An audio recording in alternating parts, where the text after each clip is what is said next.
Yeah, but just before I get started on this, and in case I forget later on, it has been a pleasure working with Jo and her team to help produce this toolkit. And huge congratulations to the Wales TUC because it's such a valuable resource. I hope it will be for use of trade union members. And it's come at a really important time because we heard this week that the Welsh Government have said that business as usual is not an option, that Wales, as well as the rest of the UK, are not on track to meet their carbon targets. And in fact, the scale of the work that's required over the next 10 years is huge. So the issue of this becoming a priority is more important than ever. And I suppose we've got to be honest with ourselves and say that trade unions haven't actually prioritised this in the way that they should have done.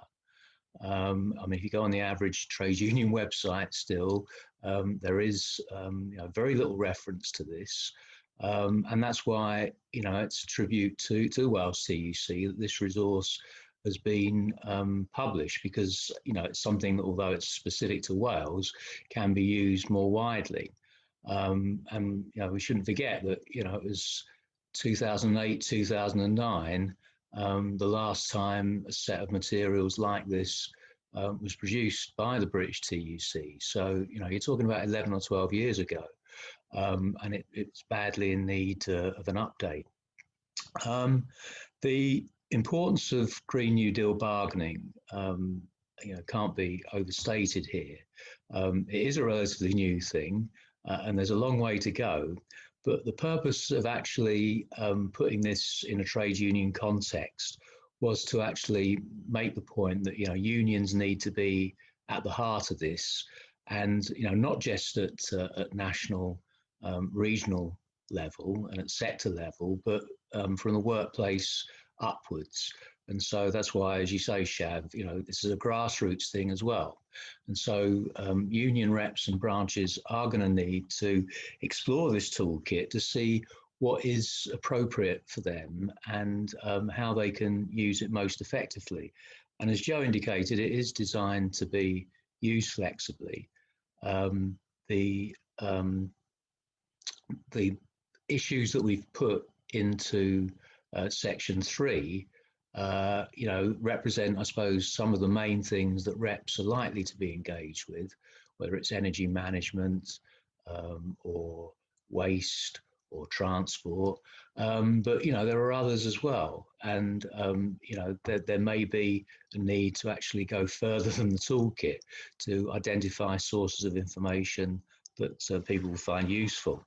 But recognition for green reps, I think, is going to be at the heart of this because no union can enter into a bargaining process without having time to properly prepare, and so the issue of facility time is absolutely crucial. This isn't something that can be done by an odd environmental champion in the workplace. This needs strategic thinking in the branch and a way of actually making sure that we're presenting this in the way that we might present other claims to the employer. There are going to be some areas where there's, like everything else, there may be quite a lot of mutual interests and opportunities, but others where, there could well be quite serious differences in approach. And we've got to recognise ways in which we can actually, through the union, promote and progress these issues where they don't immediately get a response from the employer's side. So I think the starting point in all this is, for reps to actually look at what is currently happening in the workplace and to identify what are, for members, and this is where things like surveys and speaking to the membership is important, what does they see as some of the main issues, and then to actually look at the information that might support that claim and ways in which you can try and garner support for it. So, this isn't going to be something that's done overnight, but it's something that hopefully over the course of the next 6 months, we can start to make some real progress on, because as I'm sure people on the call know, we've got the climate conference coming up in November in Glasgow. And there is the potential to really try and drive this forward, as the focus is obviously on the UK and what countries in the UK are doing. So it would be really great if over the next few months, unions could really get to grips with this, so that we could be thinking about showcasing some positive case studies of what the trade union movement has been doing around Green New Deal bargaining.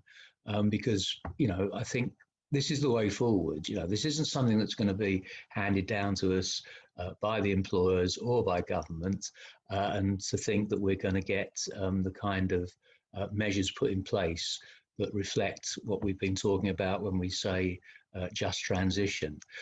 You've only got to look at the debacle that's taking place at the moment around energy efficiency and the Green Home Grant that's taking place in England in particular, where it's being left to the private sector and consumer demand. And it's falling apart at the seams, quite honestly. If you read the papers this week, the whole system is in crisis. So it's something that the trade union movement, could really seize an opportunity. And why I think it's such an attractive thing to do, apart from obviously dealing with climate change and all that that represents, is that it's a chance for unions to be proactive on this agenda and really actually appeal to a new set of members to show that we are relevant when it comes to the world of work, and hopefully a way of bringing in a lot of new activists into our movement. So let's hope that, once this toolkit is used, I'll just finish by saying, in the trade union movement, some of us that go back quite a long way always talk about the 1976 Lucas Aerospace Plan as an example of where unions were forward-looking and seizing opportunities like this. Now, that was a great piece of work, but it actually didn't lead to success. But it's still actually the only one that we put out there as an example of the union movement really trying to get to grips with this. So I'm really hopeful that by going on the courses that Wales TUC will be setting up, using the toolkit, we can really start to get some real modern positive case studies out there, which we can start telling people about. So thanks very much.